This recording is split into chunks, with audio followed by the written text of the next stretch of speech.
صد روزی که گویم شکر نادانی نماند،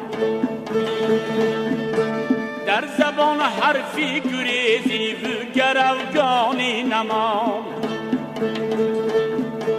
میرسد روزی که گویم شکر نادانی نماند،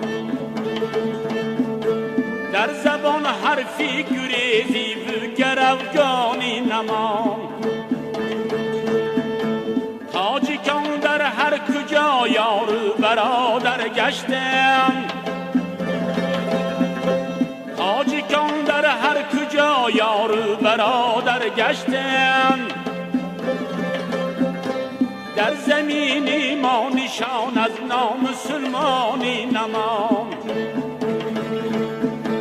در زمینی ما نشان از نامسلمانی نماند.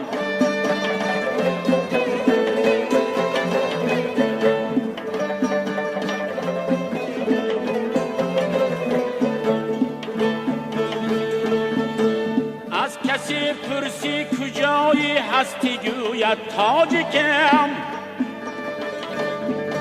رشت و ختلان و خجندی و زرفشانی نماند. از کسی پرسی کجایی هستی گوید تاجیکم، رشت و ختلان و خجندی و بدخشانی نماند. خلقها در دیده و دل مهر تاجیک پرورند، ناسپاسی در میانی نسل سامانی نماند. جمعه میگوید خوشان روزی که خانه جوره بیک،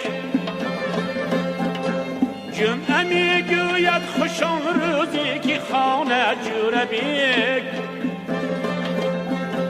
تاجیکان سرجم گشتند و پریشانی نماند، تاجیکان سرجم گشتند و پریشانی نماند.